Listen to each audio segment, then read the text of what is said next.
Fine tune your ഇംഗ്ലീഷിൻ്റെ January 2018 question പേപ്പറിൻ്റെ A part നമ്മൾ 2 വീഡിയോസിലായിട്ട് ഡിസ്കസ് ചെയ്തു.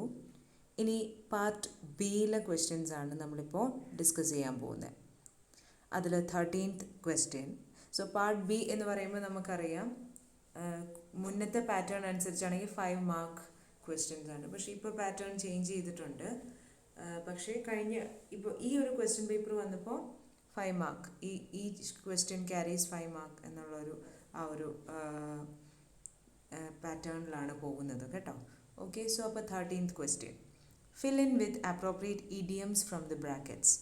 സോ ഇഡിയംസ് എന്ന് പറഞ്ഞൊരു ചാപ്റ്റർ തന്നെ നമുക്കുണ്ട്, ഭയങ്കര ഇമ്പോർട്ടൻ്റ് ആണ്. എല്ലാ തവണയും അതിൽ നിന്നും ക്വസ്റ്റ്യൻസ് ഉള്ളതാണ്. ഓക്കെ, സോ അപ്പോൾ ഇഡിയംസ്, ഓരോ ഇഡിയംസ് നിങ്ങൾ എഴുതി വയ്ക്കുക, മീനിങ് ബൈ ഹാർട്ട് പഠിക്കുക. ഓക്കെ, ഇഡിയംസ് എന്ന് പറഞ്ഞാൽ എന്താണ്? അത് ഗ്രൂപ്പ് ഓഫ് വേർഡ്സ് ആണ്. ഓക്കെ, ആൻഡ് അവരെ സെപ്പറേറ്റ് ആയിട്ട് നമ്മൾ എടുത്തിട്ടുണ്ടെങ്കിൽ അവരുടെ കറക്റ്റ് മീനിങ് നമുക്ക് കിട്ടത്തില്ല.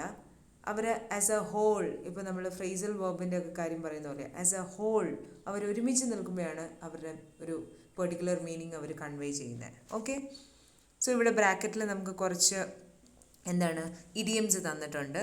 First one, a wild goose chase, in a nutshell, bad blood, a cock and bull story, turn a deaf ear, a storm in cup, in a teacup ആണ് കേട്ടോ, storm in a teacup, a cry in the wilderness. ഇത്രയും ആണ് നമ്മൾക്ക് ബ്രാക്കറ്റിൽ തന്നിരിക്കുന്നത്. So നമുക്ക് അതിൻ്റെ meanings നോക്കാം. എ വൈൽഡ് ഗൂസ് ചേസ് എന്ന് പറഞ്ഞാൽ എന്താണ്? വെറുതെയുള്ള പ്രയത്നം, ഒരിക്കലും കിട്ടാൻ പോകുന്നില്ല, പക്ഷേ വെറുതെ കിടന്ന് പ്രയത്നിക്കുന്നതാണ്, ഇതിനൊരു ഫലം ഉണ്ടാവാൻ പോകുന്നില്ല എന്നൊരർത്ഥത്തിലാണ് എ വൈൽഡ് ഗൂസ് ചേസ് എന്ന് നമ്മൾ പറയുന്നത്. ഓക്കെ, ഇനി ഇൻ എ നട്ട്ഷെൽ എന്ന് പറഞ്ഞാൽ അത് നിങ്ങൾക്ക് എല്ലാവർക്കും അറിയും. മിക്കപ്പോഴും നമ്മൾ ടീച്ചേഴ്സ് ക്ലാസ് എടുത്ത് കഴിഞ്ഞിട്ട് അവസാനം അല്ലെങ്കിൽ പിറ്റേ ദിവസം രാവിലെ അടുത്ത ക്ലാസ്സിൽ വരുമ്പോൾ നട്ട്ഷെല്ലിൽ ഞാൻ എന്താ പറഞ്ഞതെന്ന് ഒന്നുകൂടെ ഒന്ന് പറയാം. ദാറ്റ് മീൻസ് എന്താണ്? അല്ലെങ്കിൽ ഇപ്പോൾ എന്തെങ്കിലും നമ്മളുടെ അടുത്ത് ക്വസ്റ്റ്യൻ ചോദിക്കും, explain the story in a nutshell എന്ന് പറഞ്ഞാൽ എന്താണ്? അതിൻ്റെ ഒരു സമ്മറി ചുരുക്കത്തിൽ പറയാം. സോ എന്നെ നട്ട്ഷെൽ എന്ന് പറഞ്ഞാൽ എന്താ? സമ്മറി എന്നാണ് അതിൻ്റെ അർത്ഥം കേട്ടോ. ഇനി ബാഡ് ബ്ലഡ്. ബാഡ് ബ്ലഡ് എന്ന് പറഞ്ഞാൽ എന്താണ്?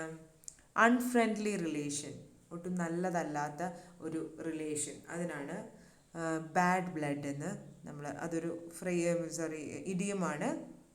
ഓക്കെ, അൺഫ്രണ്ട്ലി റിലേഷൻ എന്നാണ് അതിൻ്റെ അർത്ഥം. A cock and bull story എന്ന് പറഞ്ഞാൽ കെട്ടുകഥ. മിക്കപ്പോഴും സ്കൂളിലൊക്കെ ആയിരുന്നപ്പോഴാണെങ്കിലും ടീച്ചേഴ്സൊക്കെ എന്തെങ്കിലും ഇന്നലെ നീ ഹോംവർക്ക് ചെയ്യാമെന്ന് ചോദിച്ചപ്പോഴത്തേക്കും നമ്മൾ ഭയങ്കര എന്താ പറയുക, കഥകളൊക്കെ ഉണ്ടാക്കി പറയും. ചിലപ്പോൾ ഏതെങ്കിലും ടീച്ചേഴ്സ് നിങ്ങളോട് പറയും, don't make a cock and bull story എന്ന് പറയരുത്. I am not a fool to believe your cock and bull story എന്ന് പറഞ്ഞ അർത്ഥം എന്താ? നിൻ്റെ ഈ കെട്ടുകഥയെന്ന് വിശ്വസിക്കാൻ എന്നെ അല്ലെങ്കിൽ ഇത് വിശ്വസിച്ച് പറ്റിക്കപ്പെടുന്ന ഒരാളൊന്നും അല്ല ഞാൻ എന്ന് പറയുന്നതാണ് അല്ലേ. So cock and bull story എന്ന് പറഞ്ഞാൽ എന്താ? കെട്ടുകഥ എന്നാണ് കേട്ടോ. ടേൺ എ ഡെഫ് ഇയർ എന്ന് പറഞ്ഞാൽ ശ്രദ്ധിക്കാതിരിക്കുക. ഓക്കെ, ശ്രദ്ധിക്കാതിരിക്കുക. ഓക്കെ, ഇനി സ്റ്റോം ഇൻ എ ടീക്കപ്പ് എന്ന് പറഞ്ഞാൽ എന്താണ്? നിസ്സാര ഒരു കാര്യത്തിന് വലിയ പെരുപ്പിച്ച് അതങ്ങ് വലിയ എക്സൈറ്റഡ് ആകുക, അല്ലെങ്കിൽ അതിന് വേണ്ടിയിട്ട് ഭയങ്കര പ്രശ്നം ഉണ്ടാക്കുക, അങ്ങനെയൊക്കെ വരുന്നതിനാണ് സ്റ്റോം ഇൻ എ ടീക്കപ്പ് എന്ന് പറയുന്നത് കേട്ടോ. ചായക്കോപ്പയിലെ കൊടുങ്കാറ്റ് കേട്ടിട്ടുണ്ടോ നിങ്ങൾ? അത് മലയാളത്തിൽ നമ്മളിങ്ങനെ പറയാറുണ്ട്. Okay, then A cry in the wilderness എന്ന് പറഞ്ഞാൽ എന്താ? someone who is pointing out the dangers in situation or the truth about it but nobody is paying any attention. ചില സമയത്ത് നമ്മളുടെ ഇപ്പോഴത്തെ ഈ ഒരു കാലാവസ്ഥയും കാര്യങ്ങളൊക്കെ വെച്ച് പറയുമ്പോൾ നമുക്ക് പറയാം അല്ലേ, പരിസ്ഥിതിയിലുള്ള പല കാര്യങ്ങളെയും ചൂണ്ടിക്കാട്ടി പല മുന്നറിയിപ്പുകളും നമുക്ക് കിട്ടുന്നുണ്ട്. പക്ഷേ നമ്മളതൊന്നും ശ്രദ്ധിക്കാതെ നമ്മളുടെ ഇഷ്ടത്തിന് എന്താ പറയുക, പ്രകൃതിയെ നശിപ്പിച്ചുകൊണ്ട് നമ്മൾ മുന്നോട്ട് പോവുക. അതിൻ്റെ പരിണിത ഫലമായിട്ട് നമ്മളൊക്കെ അനുഭവിക്കുന്നുമുണ്ട് അല്ലേ. സോ അപ്പോൾ എന്താണ് എന്താ പറയുക, ക്രൈ ഇൻ ദ വിൽഡർനെസ് എന്ന് പറഞ്ഞാൽ എന്താ? ആരോ എവിടെയോ നിന്ന് എന്തൊക്കെയോ പറയുന്നുണ്ട്, വിളിച്ച് പറയുന്നുണ്ട്, പക്ഷെ അതിനെ ആരും ഗൗനിക്കുന്നില്ല, അതിനെ ആരും ശ്രദ്ധിക്കുന്നില്ല. Nobody is paying attention. Okay, then so അപ്പോൾ ഇതാണ് നമ്മളുടെ ഇഡിയംസ്. ഇനി അതിൽ അപ്രോപ്രിയേറ്റ് ആയിട്ടുള്ളത് നമ്മൾക്ക് ബ്ലാങ്ക്സിൽ യൂസ് ചെയ്യാം. Okay, Rohini try to convince her teacher by telling. എന്തായിരിക്കും? Rohini try to convince her teacher ടീച്ചറിനെ കൺവിൻസ് ചെയ്യിക്കാൻ വിശ്വസിപ്പിക്കാനായിട്ട് ശ്രമിച്ചു. എന്ത് പറഞ്ഞ്? Her cock and bull story, അവളുടെ എന്തോ കെട്ടുകഥ പറഞ്ഞ്. അതല്ലേ അവിടെ ഏറ്റവും ആപ്റ്റ് ആയിട്ടുള്ളത്. Okay, then the noble leaders protest against injustice prove to be A cry in the wilderness. എന്താണ്? ഭയങ്കര ഒരു നോബൽ ലീഡർ അദ്ദേഹം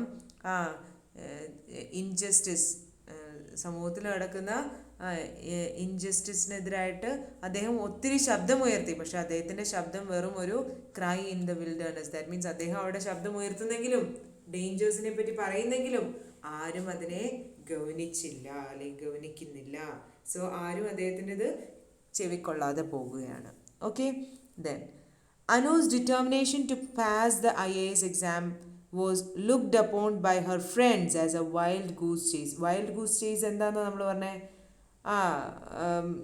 ഒട്ടും പ്രയോജനമില്ലാത്തൊരു പ്രയത്നം. സോ അനു ഡിറ്റർമിൻഡ് ആയിട്ട് IAS എക്സാം എഴുതാനായിട്ട് അല്ലെങ്കിൽ അതിനു വേണ്ടി പ്രയത്നിച്ചുകൊണ്ടിരുന്നു. ആൻഡ് അവളുടെ ഫ്രണ്ട്സും ബാക്കി എല്ലാവരും എന്താ അതിനെ ഒരു പാഴ് പ്രയത്നമായിട്ട്, ദാറ്റ് മീൻസ് ഒരു പ്രയോജനമില്ല, നിനക്കിനി ഒരിക്കലും കിട്ടാൻ പോകുന്നില്ല എന്നുള്ള രീതിയിലാണ് കണ്ടത്. അതിൻ്റെ ഒരു വൈൽഡ് ഗൂസ് ചേസ് ആയിട്ടാണ് അവർ കണ്ടത്. Okay, the opposition created a storm in a tea cup and staged a walk out from the parliament. എന്താണ് അവിടെ? പ്രതിപക്ഷം എന്താ ചെയ്തേ? നിസ്സാര കാര്യം ഏറ്റെടുത്ത് പിടിച്ച് അത് വലിയ വിഷയം ഉണ്ടാക്കിയിട്ട് അവരെന്ത് ചെയ്തു? അവിടെ നിന്നും ഇറങ്ങിപ്പോയി. Storm in a tea cup ഇവിടെ എന്തർത്ഥത്തിലാണ്? എന്തോ നിസ്സാരമായി. ട്രിവിയൽ എന്ന് പറഞ്ഞാൽ എന്താ? നിസ്സാരം. ഓക്കെ, നിസ്സാരമായ കാര്യത്തെ ചൊല്ലി അവർ വലിയ പ്രശ്നം ഉണ്ടാക്കി ആൻഡ് അവരൊരു വാക്കൗട്ട് നടത്തി. ദാറ്റ് മീൻസ് അവർ ഇറങ്ങിപ്പോന്നു. Okay, then the principal dash to my request. എന്താണ്? ഞാൻ റിക്വസ്റ്റ് ചെയ്തു, പക്ഷെ പ്രിൻസിപ്പൽ അത് ശ്രദ്ധിച്ചില്ല. Okay, so turn a deaf ear. So ചില സമയത്ത് ചിലപ്പോൾ ഈ ടേൺ എ ഡെഫ് ഇയർ നിങ്ങൾക്ക് noble leaders protest against injustice prove to be a അവിടെ, പക്ഷേ നമുക്ക് സെൻറ്റൻസിൽ ആപ്റ്റായിട്ട് നമുക്ക് ടേൺ എ ഡെഫ് ഇയർ പറ്റത്തില്ലല്ലോ അല്ലേ? സോ അങ്ങനെ ചിന്തിക്കരുത്. പക്ഷെ ഇവിടെ ഉദ്ദേശിക്കുന്നത് എന്താണ്? അദ്ദേഹം ഒത്തിരി ഡേഞ്ചേഴ്സിനെ പറ്റി, ഇത് കൊണ്ട് ഉണ്ടാവുന്ന ഇൻജസ്റ്റിസ് കൊണ്ടുണ്ടാവുന്ന ഡേഞ്ചേഴ്സിനെ പറ്റി അദ്ദേഹം ഒത്തിരി പറയുന്നത്, പക്ഷെ ആരും അതിനെ ഗവനിക്കുന്നില്ല, ആരും അത് ശ്രദ്ധിക്കാതെ പോകുന്നു എന്നൊരർത്ഥത്തിലാണ് കേട്ടോ നമ്മൾ എന്താണ് ക്രൈ ഇൻ എ വിൽഡർനെസ് എന്ന് ഉദ്ദേശിക്കുന്നത്. ഓക്കെ, സോ അതാണ് ക്വസ്റ്റ്യൻ നമ്പർ 13. ഇനി ക്വസ്റ്റ്യൻ നമ്പർ 14. ഇവിടെ കുറച്ച് എന്താ പറയുക, കുറച്ച് നമ്മൾ ശ്രദ്ധിക്കേണ്ടതുണ്ട്. സോ ഈ ഭാഗം നിങ്ങൾക്ക് മനസ്സിലായില്ലെങ്കിൽ സോ ഒരു 7:50 മുതലാണ് ഈ ഒരു ഭാഗം 14th ക്വസ്റ്റ്യൻ നമ്മൾ ഡിസ്കഷൻ സ്റ്റാർട്ട് ചെയ്യുന്നത്. സോ നിങ്ങൾ ആ ടൈം എടുത്ത് വെച്ച് ഒന്നോടെയും കേട്ട് നോക്കുക കേട്ടോ. 2-3 തവണ കേൾക്കുമ്പോൾ നിങ്ങൾക്ക് ഈ 14th ക്വസ്റ്റ്യൻ്റെ പാർട്ട് ക്ലിയർ ആവും. Okay, so do as directed. Seeing the policeman, the thief ran away. Change to complex sentence. Seeing the policeman, the thief ran away. ഇതിനെ എന്താക്കുന്ന പറഞ്ഞേ? ഒരു കോംപ്ലക്സ് സെൻറ്റൻസ് ആക്കി മാറ്റുന്ന. ഓക്കെ, നമ്മൾ ഫ്രേസൽ വേർബ്സിലൊക്കെ നമ്മൾ പറഞ്ഞിരുന്നു. ഫ്രേസൽ വേർബ്സ് അല്ല, ഫ്രേസസ് എന്ന് പറഞ്ഞ നമ്മളുടെ വീഡിയോയിൽ, ഇതിന് മുന്നേ ഉണ്ടായിരുന്ന വീഡിയോയിൽ നമ്മൾ പറഞ്ഞിരുന്നു എങ്ങനെയാണ് ഒരു സിമ്പിൾ സെൻറ്റൻസിനെ കോംപ്ലക്സ് സെൻറ്റൻസ് ആക്കി മാറ്റുന്നത്. എങ്ങനെയാക്കി മാറ്റുന്നത്? ഒരു സിമ്പിൾ സെൻറ്റൻസിനെ കോംപ്ലക്സ് സെൻറ്റൻസ് ആക്കി മാറ്റാൻ അതിലേക്ക് മോഡിഫയേഴ്സ് ആഡ് ചെയ്താൽ മതി. മോഡിഫയേഴ്സ് എന്ന് പറഞ്ഞാൽ എന്താ? നമ്മളുടെ ഈ അഡ്ജക്റ്റീവ്സോ അഡ്വേർബ്സോ അങ്ങനെ എന്തെങ്കിലും ആഡ് ചെയ്താൽ മതി. സോ ഇവിടെ പോലീസ്മാനെ കുറിച്ച് കുറച്ച് വിശേഷണങ്ങൾ കൊടുക്കാം, അല്ലെങ്കിൽ തീഫിനെ കുറിച്ച് കുറച്ച് വിശേഷണങ്ങൾ കൊടുക്കാം. അങ്ങനെ എന്തെങ്കിലുമൊക്കെ ചെയ്ത് കുറച്ചും കൂടി അഡീഷണൽ ഇൻഫർമേഷൻ അതിലേക്ക് ആഡ് ചെയ്താൽ നമ്മളുടെ ഈ സിമ്പിൾ സെൻറ്റൻസ് എന്തായി മാറും? കോംപ്ലക്സ് സെൻറ്റൻസ് ആയി മാറും. ഇനി ഒരു കോംപ്ലക്സ് സെൻറ്റൻസിനെ ഒരു സിമ്പിൾ സെൻറ്റൻസ് ആക്കി മാറ്റണമെങ്കിലോ അതിൽ ഇതുപോലത്തെ മോഡിഫയേഴ്സ് എന്തെങ്കിലും മെയിൻ കണ്ടൻറ്റിൽ നിന്ന് ഉപരിയായിട്ട് എന്തെങ്കിലും അഡീഷണൽ ഇൻഫർമേഷനൊക്കെ കൊടുത്തിട്ടുണ്ടെങ്കിൽ അതങ്ങ് എടുത്തു മാറ്റിയാൽ മതി. എന്താ? നമ്മളുടെ കോംപ്ലക്സ് സെൻറ്റൻസ് എന്താക്കി മാറ്റാൻ പറ്റും? സിമ്പിൾ സെൻറ്റൻസ് ആക്കി മാറ്റാം. സോ ഫ്രേസസ് എന്ന് പറഞ്ഞ ആ ചാപ്റ്ററിൽ ഞാൻ നന്നായിട്ടത് എക്സ്പ്ലെയിൻ ചെയ്തിട്ടുണ്ട്. സോ കണ്ടിട്ടില്ലെങ്കിൽ ഒന്നുകൂടെയും കാണുക. Okay, so seeing the policeman the thief Rann away. So ഇവിടെ നമുക്ക് എങ്ങനെയാണ്, ഞാൻ ഇതിവിടെ ചെയ്തിരിക്കുന്നത് എങ്ങനെയാണ്? സീയിങ് ദ പോലീസ്മാൻ, അവിടെ ഒരു വ്യത്യാസവും എത്തിയിട്ടില്ല. The thief who was hiding behind the bush ran away. So തീഫിന് കുറച്ചും കൂടി ഒരു കൂടുതൽ ക്ലാരിറ്റി കൊടുക്കുകയാണ്. ഏത് തീഫാണ്? Who was hiding behind the bush. ബുഷിന് പിന്നിൽ ഹൈഡ് ചെയ്തുകൊണ്ടിരുന്ന തീഫ് ഓടിപ്പോയി. സോ അവിടെ ബുഷിന് പിന്നിൽ ഹൈഡ് ചെയ്തിട്ടിരുന്ന തീഫ് എന്നുള്ളത് അവിടെ ആവശ്യമുള്ള ഒരു കാര്യമല്ല. പക്ഷേ നമ്മൾ ആ സിമ്പിൾ സെൻറ്റൻസിനെ കുറച്ചുകൂടി കോംപ്ലക്സ് ആക്കാൻ വേണ്ടിയാണ് who was hiding behind the bush എന്നുള്ളത് അവിടെ ആഡ് ചെയ്തത്. Okay, then so I hope a question clear ആണെന്ന്. ഇനി B question. He is a man who has great ability. Change to simple sentence. Just opposite അല്ലേ? So ഇവിടെ നോക്കുക. He is a man who has great ability. ശരിക്കും പറഞ്ഞാൽ he is a മാൻ എന്നുള്ളത് നമുക്ക് എന്താ അറിയാവുന്ന കാര്യം. ഹീ എന്ന് പറയുമ്പോൾ ഒബ്വിയസ്ലി അവിടെ he is a man who, അത്രയും നമുക്ക് വേണമെങ്കിൽ അവിടെ നിന്ന് എടുത്തു കളയാം അല്ലേ? അതൊരു അഡീഷണൽ ആയിട്ട് അവിടെ ചേർത്തിരിക്കുന്ന. ശരിക്കും പറഞ്ഞാൽ ഈ സെൻറ്റൻസ് എങ്ങനെ മതി? ഹീ ഹാസ് ഗ്രേറ്റ് എബിലിറ്റി, അയാൾക്ക് നല്ല എബിലിറ്റി ഉണ്ട്, അത്രയും പറഞ്ഞാൽ പോരെ. ഇനി അതിന് he is a man who has great ability, അത്രയും കോംപ്ലക്സ് ആക്കേണ്ട കാര്യമുണ്ടോ? ഇല്ല. ക്ലിയർ ആണോ? ഓക്കെ, സോ ആ സെൻറ്റൻസിനെ എങ്ങനെ നമുക്ക് സിമ്പിൾ ആക്കാം? ഹീ ഹാസ് ഗ്രേറ്റ് എബിലിറ്റി എന്ന് പറഞ്ഞാൽ മതി. അവിടെ കുറേ എന്താ പറയുക കൺഫ്യൂഷൻസ് ഉണ്ടാക്കേണ്ട അല്ലെങ്കിൽ കോംപ്ലക്സ് ആക്കേണ്ട ആവശ്യമില്ല. Okay, then C question. They dismissed the servant. He was caught stealing money. Combine the pairs of sentences using appropriate relative word. ഈ റിലേറ്റീവ് വേർഡ് എന്ന് പറഞ്ഞിട്ടുണ്ടെങ്കിൽ നമ്മളുടെ സബ്ജക്റ്റിനെ അല്ലെങ്കിൽ ഒബ്ജക്റ്റിനെ റിലേറ്റ് ചെയ്യുന്ന. ഇപ്പം നമ്മൾ പറഞ്ഞില്ലേ ഇവിടെ എന്താണ്? Seeing the policeman the thief who was hiding behind the bush ran away. അപ്പോൾ അവിടെ ആ ഹൂ എന്നുള്ളത് ആ തീഫിന് റിലേറ്റീവായിട്ട്, that means thief who was. അപ്പോൾ അവിടെ ആ ഹൂ എന്നുള്ളത് തീഫിനെ സംബോധന ചെയ്തുകൊണ്ട് പറയുന്നതാണ് അല്ലേ? ഇതുപോലെ തന്നെ he is a man who has great ability. അവിടെ ആ ഹൂ എന്നുള്ളതും ആ ഹീ എന്ന വ്യക്തിയെ റിലേറ്റഡ് ആയിട്ട് നമ്മൾ പറയുന്നതാണ്. ഓക്കെ, സോ അപ്പോൾ എന്ന പോലെ ഇവിടെ നമ്മൾ ചേർക്കുവാണെങ്കിൽ എങ്ങനെ നമ്മൾ സെൻറ്റൻസ് ഉണ്ടാക്കും? They dismiss the servant, he was caught stealing money. അപ്പോൾ ഇവിടെ നമുക്ക് സെർവൻറ്റിന് ഇതുപോലത്തെ എന്തെങ്കിലും റിലേറ്റീവ് വേർഡ് കൊടുത്ത്, ദാറ്റ് മീൻസ് സെർവൻറ്റിൻ്റെ ആയിട്ട് റിലേറ്റ് ചെയ്യുന്ന ഹൂ തന്നെ യൂസ് ചെയ്താൽ മതി അല്ലേ? അപ്പോൾ എങ്ങനെ നമ്മൾ എഴുതും? They dismiss the servant who was caught stealing money. മനസ്സിലായോ? So they dismiss the servant ഒരു sentence, he was caught stealing money അടുത്ത സെൻറ്റൻസ്. ഓക്കെ, അതിനെ കമ്പൈൻ ചെയ്ത് എഴുതുമ്പം ആ ഹീ എന്നുള്ളത് എടുത്തു മാറ്റി ഒരു റിലേറ്റീവ്, ദാറ്റ് മീൻസ് ആ സെർവൻറ്റിനോട് റിലേറ്റ് ചെയ്യുന്ന ഒരു വാക്ക് നമുക്കവിടെ ആഡ് ചെയ്യാൻ പറ്റും. അതെന്താണ്? They dismiss the servant who was caught stealing money എന്ന പോലെ ഇവിടെ എന്താണ്? ഈ സെൻറ്റൻസിൽ എന്താണ് റിലേറ്റീവ് വേർഡ് യൂസ് ചെയ്തേക്കുന്നത്? ഹൂ എന്നുള്ളതാണ് അല്ലേ? He was a man who has great ability. ആദ്യത്തെ സെൻറ്റൻസിലോ seeing the policeman the thief who was hiding behind the bush ran away. മനസ്സിലായോ? സോ ഈ 3 സെൻറ്റൻസുകളിലും ഹൂ എന്നുള്ളത് ഒരു റിലേറ്റീവ് വേർഡ്, അത് റിലേഷനിലായിട്ട് യൂസ് ചെയ്തിരിക്കുന്ന. Okay, then D question. They made her apologize. Change to passive voice. So സാധാരണഗതിയിൽ നമുക്ക് പാസീവ് വോയിസിൽ കിട്ടുന്ന കുറച്ച് സിമ്പിൾ ആയിട്ടുള്ള ക്വസ്റ്റ്യൻസ് ആയിരിക്കും. പക്ഷെ ഇവിടെ ഒരു ഇച്ചിരി ടഫായിട്ട് നമുക്ക് തോന്നാം അല്ലേ? അപ്പോൾ എന്താണ്? They made her apologise. അവളെ കൊണ്ട് അപ്പോളജൈസ് ചെയ്യിപ്പിച്ചു അല്ലേ? സോ അപ്പോൾ എന്തായാലും അവരാണ് അവളെ കൊണ്ട് ക്ഷമ പറയിപ്പിച്ചത് അല്ലേ? സോ ഇവിടെ അവളെ കൊണ്ട് ചെയ്യിപ്പിച്ചപ്പോൾ അവർ, ദേ എന്നുള്ളതാണ് അവിടെ സബ്ജക്റ്റ്, ഹെർ അല്ലെങ്കിൽ അവൾ എന്നുള്ളതാണ് അവിടെ എന്തായിട്ട് വരുന്നത്? ഒബ്ജക്റ്റ് ആയിട്ട് വരുന്നത് അല്ലേ? സോ അപ്പോൾ എന്തായാലും പാസീവ് വോയിസിലേക്ക് മാറ്റുമ്പോൾ എന്താണ്? ആ ഹെർ എന്നുള്ളതാണ് ആദ്യം വരേണ്ടത്. പക്ഷെ ഹെർ വാസ് എന്നും പറഞ്ഞ് നമുക്ക് യൂസ് ചെയ്യാൻ പറ്റുമോ? ഇല്ല.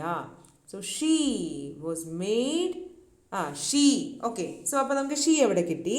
ഇനി മെയ്ഡ്. മെയ്ഡ് എന്ന് പറയുമ്പോൾ അത് പ്രസൻറ്റ് ടെൻസ് ആണോ പാസ്റ്റ് ടെൻസ് ആണോ? മെയ്ക്ക് ആണ് പ്രസൻറ്റ് ടെൻസ്. മെയ്ഡ് ഏത് ടെൻസ് ആണ്? പാസ്റ്റ് ടെൻസ് ആണ് അല്ലേ? So is, am, are, was, were proper be form നമുക്ക് അവിടെ ആഡ് ചെയ്യണം. So she was made. Okay, V3 form made തന്നെയാണ്. Make, made, made.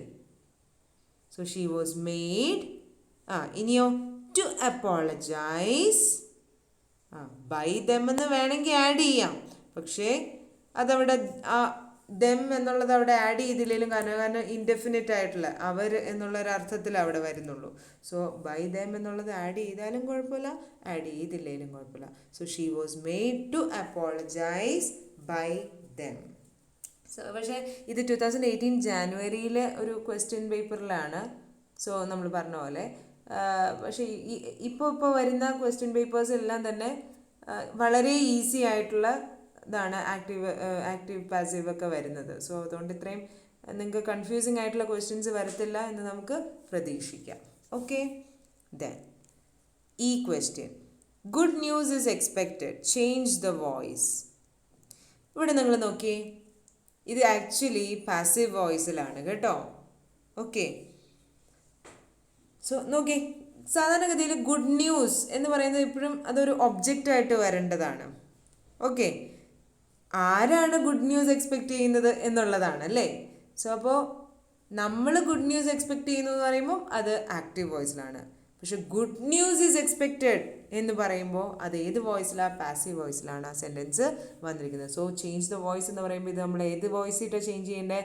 Active വോയിസിലേക്കാണ് change ചെയ്യേണ്ടത്. So we expect good news. എന്തുകൊണ്ടാണ് expect എന്ന് പറഞ്ഞാൽ? ഗുഡ് ന്യൂസ് ഈസ് എക്സ്പെക്റ്റഡ് എന്നാണ് പറഞ്ഞത്. സോ ഈസ് വരുമ്പോൾ അത് ഏത് ടെൻസാണ്? പ്രസൻറ്റ് ടെൻസ് ആണ് അല്ലേ. So we expect good news. So ഇത് ആ ഒരു ക്വസ്റ്റ്യൻ പേപ്പറിലാണ് ഇങ്ങനെ പാസീവിൽ നിന്നും ആക്റ്റീവിലേക്ക് മാറ്റുക എന്നുള്ള രീതിയിലുള്ള ഒരു ക്വസ്റ്റ്യൻ കണ്ടേ. പിന്നീട് വന്ന ക്വസ്റ്റ്യൻ പേപ്പേഴ്സിലൊന്നും കണ്ടിട്ടില്ല അങ്ങനെ. സോ ലെറ്റ്സ് ഹോപ്പ് അങ്ങനത്തെ വരില്ല എന്ന്. ബട്ട് അറിയത്തില്ല, എന്തായാലും നിങ്ങൾ മനസ്സിലാക്കി വയ്ക്കുക. ഓക്കെ, സോ അതാണ് 14th ക്വസ്റ്റ്യൻ. ഇനി 15th question, correct the following sentences. So ഈ എല്ലാ സെൻറ്റൻസസിലും കുറച്ച് മിസ്റ്റേക്സ് ഉണ്ട്, അത് കറക്റ്റ് ചെയ്യാം. Mangoes you gave me were very good. So usually നമ്മൾ പർട്ടിക്കുലർ ആയിട്ട് പറയുമ്പോൾ അവിടെ ദ ചേർക്കണം അല്ലേ, ഡെഫിനിറ്റ് ആർട്ടിക്കിൾ ദ ചേർക്കണം. സോ ഇവിടെ എങ്ങനെയാണ് സെൻറ്റൻസ് വരിക? The mangoes you gave me were very good. മനസ്സിലായോ? So mangoes you gave me were very good എന്നുള്ളത് എങ്ങനെയാണ് കറക്റ്റ് ചെയ്ത് എഴുതണ്ടേ? The mangoes you gave me were very good. Okay, then he is studying English for 3 years.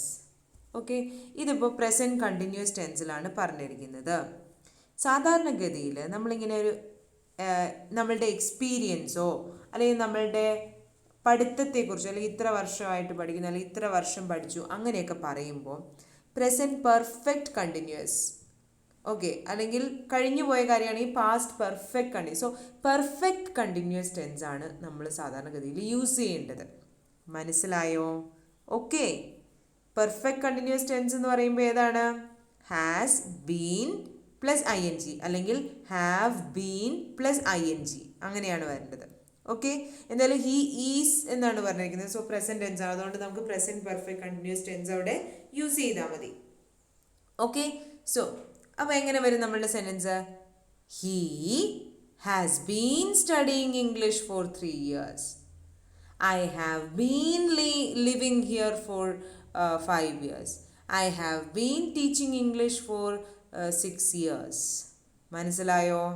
I am teaching English for 6 years എന്ന് പറഞ്ഞാൽ correct ആണോ എൻ്റെ sentence? അല്ല. I am എന്താണ് ലേണിംഗ് ഫ്രഞ്ച് ഫോർ 6 months എന്ന് പറഞ്ഞാൽ ശരിയാണോ സെൻറ്റൻസ്? അല്ല. I have been learning French for 6 months. I have been teaching here for how many years, that much. മനസ്സിലായോ? ഓക്കെ, സോ അവിടെ പ്രസൻറ്റ് കണ്ടിന്യൂസ് ടെൻസില്ല. അപ്പോൾ ശ്രദ്ധിച്ച്, എക്സ്പീരിയൻസുകളെ പറ്റിയോ അല്ലെങ്കിൽ നമ്മളുടെ പഠനത്തെ, എത്ര വർഷത്തെ പഠനത്തെക്കുറിച്ചോ അങ്ങനെയൊക്കെ പറയുമ്പോൾ നമ്മൾ പെർഫെക്റ്റ് കണ്ടിന്യൂസ് ടെൻസ് ആണ് ഉപയോഗിക്കേണ്ടത്. സോ ഇവിടെ പ്രസൻറ്റ് ആണ്. സോ ഹീൻ്റെ കൂടെ ഹാവ് ആണോ ഹാസ് ആണോ ചേർക്കുക? Has. So he has been studying English for 3 years. Okay, അടുത്ത question. This is the gentleman whose all sons are in the army. Okay, അത് കേൾക്കുമ്പോൾ തന്നെ ഒരു അപാകത അല്ലേ? എല്ലാ സൺസും എന്ന് അവിടെ എടുത്തു പറയേണ്ട ആവശ്യമുണ്ടോ? ഇല്ല. സോ അപ്പോൾ അവിടുത്തെ മിസ്റ്റേക്ക് എന്താ? This is the gentleman whose sons are in the army. ഇവിടെ ഹൂസ് എന്നുള്ളത് ഒരു റിലേറ്റീവ് വേർഡാണ് കേട്ടോ. നമ്മൾ ഹൂ എന്നുള്ളത് റിലേറ്റീവ് വേർഡായിട്ട് തൊട്ട് മുന്നത്തെ ക്വസ്റ്റ്യനിൽ യൂസ് ചെയ്തിരുന്നു അല്ലേ? അപ്പോൾ ഇവിടെ ആ ജെന്റിൽമാൻ എന്നതിനോട് റിലേറ്റ് ചെയ്ത് വരുന്ന വാക്കാണ് ഹൂസ്, അയാളുടെ എന്നുള്ള അർത്ഥത്തിലേ. മനസ്സിലായോ? So this is the gentleman whose sons are in the army എന്ന് പറഞ്ഞാൽ മതി. സോ ഓൾ വേണ്ട, അതാണ് നമ്മുടെ ഇവിടുത്തെ ആൻസർ. പക്ഷേ ഇവിടെ റിലേറ്റീവ് വേർഡ് ഒരെണ്ണം യൂസ് ചെയ്തിട്ടുണ്ട്, ഹൂസ് എന്ന്. അതാണ് ഞാനിവിടെ ഇപ്പോൾ എടുത്ത് പറഞ്ഞത്. ഓക്കെ, ദെൻ ഇനി D question. They sat under the shade of the tree. So they sat under the tree എന്ന് പറഞ്ഞാൽ മതി കേട്ടോ. ഷെയ്ഡ് ഓഫ് ദ ട്രീ എന്ന് പറയേണ്ട ആവശ്യമില്ല. Okay, so it is obviously understood. അപ്പോൾ അതുകൊണ്ട് they sat under the tree എന്ന് പറഞ്ഞാൽ മതി. Okay, have you every gone to New Delhi? മിക്കവരും ആ എവറിയുടെ വൈ അങ്ങ് മാറ്റിയിട്ട് have you ever gone to New Delhi എന്ന് എഴുതും. പക്ഷേ ഇവിടെ അതല്ല നമ്മളുടെ ആൻസർ. ഈ ഗോൺ എന്നും ബീൻ എന്നും രണ്ട് പദങ്ങളുണ്ട്. ഓക്കെ, ഗോൺ എന്ന് പറഞ്ഞാൽ പോയി എന്ന അർത്ഥം മാത്രമേ ഉള്ളൂ, തിരിച്ചു വന്നു എന്ന അർത്ഥം അവിടെ വരുന്നില്ല. ഓക്കെ, എന്നാൽ ബീൻ എന്ന് ഉപയോഗിക്കുമ്പോൾ പോയിട്ട് തിരിച്ചു വന്നു എന്ന അർത്ഥം. ഇപ്പം നമ്മൾ ഒരാളുടെ അടുത്ത് ചെന്നിട്ട്, ഇപ്പോൾ ഞാൻ സീത എന്ന് പറഞ്ഞൊരു കുട്ടിയുടെ അടുത്ത് ചെന്നിട്ട് ഞാൻ ചോദിക്കുക have you gone to New Delhi എന്ന് ഞാൻ ചോദിക്കുമ്പോൾ ആക്ച്വലി അർത്ഥം വരുന്നത് എന്താണോ, അവൾ പോയി, അവൾ ന്യൂഡൽഹിയിലാണ്, തിരിച്ചു വന്നിട്ടില്ല എന്ന അർത്ഥത്തിലാണ്. മനസ്സിലായോ? നീ പോയോ? നമ്മൾ മലയാളത്തിൽ നീ പോയോ എന്നൊക്കെ ചോദിക്കും. പക്ഷേ ഇംഗ്ലീഷിൽ വരുമ്പോൾ ഹാവ് യു ഗോൺ എന്ന് പറഞ്ഞാൽ പോയി എന്നൊരർത്ഥം വന്നുള്ളൂ, തിരിച്ചു വന്നു എന്നുള്ള ഒരർത്ഥം വന്നിട്ടില്ല. എന്നാൽ ഹാവ് യു ബീൻ ആണ് നമ്മൾ അവിടെ യൂസ് ചെയ്യേണ്ടത്. നീ അവിടെ പോയിട്ട് തിരിച്ചു വന്നോ എന്ന അർത്ഥത്തിൽ ചോദിക്കുമ്പോൾ ഹാവ് യു ബീൻ ആണ് അവിടെ യൂസ് ചെയ്യേണ്ടത്. മനസ്സിലായോ? അപ്പോൾ നിങ്ങളിപ്പോൾ നിങ്ങളുടെ ഫ്രണ്ട്സിൻ്റെ ഒക്കെ അടുത്ത് എന്താ പറയുക, ജർമ്മനി വിസിറ്റ് ചെയ്തിട്ടുണ്ടോ എന്ന് ചോദിക്കാനാണെങ്കിൽ എങ്ങനെയാണ് ചോദിക്കേണ്ടത്? Have you gone to Germany എന്നാണോ ചോദിക്കേണ്ടത്? തെറ്റാണ്. Have you been to Germany എന്നാണ് ചോദിക്കേണ്ടത്. മനസ്സിലായോ? ഓക്കെ, വിസിറ്റ് ചെയ്തിട്ടുണ്ടോ എന്ന അർത്ഥത്തിൽ ചോദിക്കുമ്പോൾ ബീൻ ആണ് ചോദിക്കേണ്ടത്. ഓക്കെ, മീൻ യൂസ് ചെയ്യേണ്ടത്. So have you ever been to New Delhi? Okay, അടുത്തതാണ് 16th ക്വസ്റ്റ്യൻ. അതും ഇഡിയംസ് വെച്ചുള്ള ആ ഒരു എക്സാമിന് ഇഡിയംസ് വെച്ചുള്ള കുറേ ക്വസ്റ്റ്യൻസ് വന്നിരുന്നു. സോ ഇഡിയംസ് ഞാൻ പറഞ്ഞല്ലോ എല്ലാ തവണയും ക്വസ്റ്റ്യൻ പേപ്പറിൽ കാണുന്നുണ്ട്. ആ ചാപ്റ്റർ എടുത്ത് വെച്ച് പഠിക്കുക കേട്ടോ. Okay, so A question, shed crocodile tears. നമുക്കറിയാം, അമ്മമാരൊക്കെ നമ്മളുടെ അടുത്ത് മുതലക്കണ്ണീർ ഒഴുക്കരുത് എന്നൊക്കെ പറയൂ അല്ലേ? എന്താണ്? Pretend to be sad. ശരിക്കും സങ്കടമൊന്നുമില്ല, ചുമ്മാ പ്രിറ്റൻഡ് ചെയ്യുക, അഭിനയിക്കുക, കള്ളക്കണ്ണീരൊഴുക്കുക, അതാണ് അർത്ഥം. എന്നിട്ട് അപ്പോൾ എന്താണ്, നമുക്ക് ഇഡിയം മാത്രമേ തന്നിട്ടുള്ളൂ, അതിൻ്റെ മീനിങ്ങും കൊടുക്കണം, അത് വെച്ചൊരു സെൻറ്റൻസും കൊടുക്കണം. അങ്ങനെയാണ് കേട്ടോ ക്വസ്റ്റ്യൻ. അപ്പോൾ ഷെഡ് ക്രൊക്കഡൈൽ ടിയർ എന്നുള്ളത് മാത്രമേ ചോദ്യമുള്ളൂ. ഇവിടെ പ്രിറ്റൻഡ് ടു ബി സാഡ് എന്ന് പറഞ്ഞാൽ ഞാൻ മീനിങ് കൊടുത്തതാണ്, അത് ആൻസറിൽ വരേണ്ടതാണ്. പിന്നെ example she shed crocodile tears on hearing the news എന്നുള്ളതും എന്താണ്, ഞാൻ സ്വയം കൊടുത്തതാണ് കേട്ടോ. അപ്പോൾ എക്സാമിന് ക്വസ്റ്റ്യൻ ആയിട്ട് ഷെഡ് ക്രൊക്കഡൈൽ ടിയേഴ്സ് എന്ന് മാത്രമേ വരുള്ളൂ, ബാക്കിയുള്ളത് നമ്മൾ ചെയ്യണം. മീനിങ് കൊടുക്കുക, അത് വെച്ചൊരു എക്സാമ്പിളും കൊടുക്കുക. Okay, then a bee in his bonnet. എന്താണ് അതിൻ്റെ അർത്ഥം? ബി ഇൻ എ ബോണറ്റ് എന്ന് പറഞ്ഞാൽ you can't stop thinking about something. ഇപ്പം നമ്മൾ എന്തെങ്കിലും ഒരു തെറ്റ് ചെയ്തു എന്ന് വെച്ചോ, എപ്പോഴും നമ്മുടെ മനസ്സിൽ അതേക്കുറിച്ച് തന്നെ ആയിരിക്കും ചിന്തിക്കും. നമ്മളത് മറക്കാൻ ശ്രമിച്ചാലും എന്ത് പറ്റും, പിന്നെ അത് തന്നെ മനസ്സിലേക്ക് വരും അല്ലേ? ചിലപ്പോൾ നമ്മളൊരു ആക്സിഡൻ്റ് ഒക്കെ കണ്ടിട്ടുണ്ടെങ്കിൽ എന്താണ്, അതിങ്ങനെ നമ്മളെ ഹോണ്ട് ചെയ്യും, നമ്മുടെ മനസ്സിൽ എപ്പോഴും ഇങ്ങനെ ഇത് വരും അല്ലേ? പക്ഷെ ഇവിടെ ഇത് എങ്ങനെയാണ് വരിക? ഒരു എക്സാമ്പിൾ പറയാം. Mother has got such a bee in her bonnet about the wedding. വിവാഹമൊക്കെ വരുമ്പോൾ നമുക്കറിയാം അല്ലേ, നമ്മളുടെ പേരൻസൊക്കെ എങ്ങനെയാണ്, എപ്പോഴും അതേക്കുറിച്ചുള്ള ചിന്തകളായിരിക്കും. അപ്പോൾ അതിനെ എങ്ങനെയാണ് പറയുക? ബി ഇൻ ഹിസ് ബോണറ്റ് എന്നാണ് പറയുക കേട്ടോ. ഫ്ലോഗിങ് എ ഡെഡ് ഹോഴ്സ് എന്ന് പറഞ്ഞാൽ എന്താ? To keep talking about a subject that has already been discussed or decided. That means തീരുമാനം എടുത്ത ഒരു കാര്യമായിരിക്കും, അതേ ചൊല്ലി പിന്നെയും പറഞ്ഞുകൊണ്ടിരിക്കുക. അപ്പം നമ്മുടെ പേരൻസ് പറയും, നീ ഇനി ഇതേക്കുറിച്ച് പറയണ്ട, ഞങ്ങൾ ഓൾറെഡി ഇതിൻ്റെ ഡിസിഷൻ എടുത്തു, ആ നമ്മൾ ടൂറ് പോകുന്നില്ല, ആ എന്നാലും അമ്മ അങ്ങനെ അങ്ങനെ എന്നൊക്കെ പറഞ്ഞ് നമ്മൾ പറയും അല്ലേ. പക്ഷേ പറയും ഇല്ല, ഇത് ഓൾറെഡി ഡിസിഷൻ എടുത്തൊരു കാര്യമാണ്, ഡോണ്ട് ഫ്ലോഗ് എ ഡെഡ് ഹോഴ്സ് എന്ന് പേരൻസ് പറയുകയാണെങ്കിൽ അതിൻ്റെ അർത്ഥം എന്താ, ഓൾറെഡി ഡിസിഷൻ എടുത്ത കാര്യമാണ്, അതിനെക്കുറിച്ച് ഇനി കൂടുതൽ നിങ്ങൾ പറയണ്ട എന്നുള്ളതാണ് കേട്ടോ. We are flogging a dead horse ഒരു എക്സാമ്പിൾ കേട്ടോ. A bull in a china shop. A person who breaks things or who often makes mistakes or cause damage in situations that require careful thinking or behavior. ശ്രദ്ധിച്ചും കണ്ടുമൊക്കെ നോക്കുകയും ചെയ്യുകയും ചെയ്യേണ്ട കാര്യങ്ങൾക്ക് എന്താണ് എപ്പോഴും എന്താ പറയുക കുഴപ്പങ്ങൾ വരുത്തുക. ഇപ്പം നമ്മൾ ചാർലി ചാപ്ലിൻ്റെ ഒക്കെ ക്യാരക്ടറൊക്കെ ഒന്ന് എടുത്തു നോക്കിയാൽ മതി. യൂഷ്വലി കോമഡി ഉണ്ടാക്കുന്ന ക്യാരക്ടേഴ്സൊക്കെ എങ്ങനെയായിരിക്കും, ഇങ്ങനെ പൊട്ടത്തരങ്ങൾ ചെയ്യുക അല്ലെങ്കിൽ പൊട്ടത്തെറ്റുകൾ ചെയ്യുക, അത് കണ്ടിട്ടാണ് നമ്മൾ ചിരിക്കുന്നത് അല്ലേ. സോ അപ്പോൾ അങ്ങനത്തെ ഒരു ക്യാരക്ടറിനെ നിങ്ങൾ ഓർത്താൽ മതി. Okay, so if someone is a bull in a china shop they are very careless. So ഇപ്പോൾ ആരെങ്കിലും ഒരു bull in a china shop ആണെങ്കിൽ അതിൻ്റെ അർത്ഥം എന്താ, അവർ ഭയങ്കര കെയർലെസ്, ഒരു കാര്യവും ശ്രദ്ധയില്ല, ചുമ്മാ എപ്പോഴും മിസ്റ്റേക്സ് വരുത്തും, കാര്യങ്ങൾ തച്ചുടയ്ക്കും, അങ്ങനത്തെ ഒരു ക്യാരക്ടറാണെന്നാണ് അവിടെ ഉദ്ദേശിക്കുന്നത് കേട്ടോ. ഇനി make a bee line to move quickly and directly towards something. എന്താ പറയുക, ചില സമയത്ത് നമ്മൾ പേരൻസിൻ്റെ അടുത്ത് ഇങ്ങനെ, അമ്മേ എനിക്ക് അമ്മേനെ എന്ത് ഇഷ്ടമാണെന്നറിയോ, അമ്മ ഉണ്ടാക്കുന്ന കറിക്കൊക്കെ എന്ത് ടേസ്റ്റാ പറയും നമ്മൾ അല്ലേ. അപ്പോൾ അമ്മ പറയും സോപ്പിടാണ്ട് നേരെ കാര്യം പറ എന്ന് പറയും അല്ലേ. സോ ആക്ച്വലി അമ്മ പറയുന്നത് മേക്ക് എ ബി ലൈൻ, നീ നേരെ കാര്യത്തിലേക്ക് വാ എന്നുള്ള അർത്ഥമാണ് കേട്ടോ. To move quickly and directly towards something. Okay, so every time he has a birthday party, little Ricky makes a bee line for the cake. എവിടെ ബർത്ത്ഡേ പാർട്ടി ഉണ്ടെങ്കിലും നേരെ ലിറ്റിൽ റിക്കി എങ്ങോട്ടേക്കാണ് പോകുന്നത്, കേക്ക് ഇരിക്കുന്നിടത്തേക്കാണ്.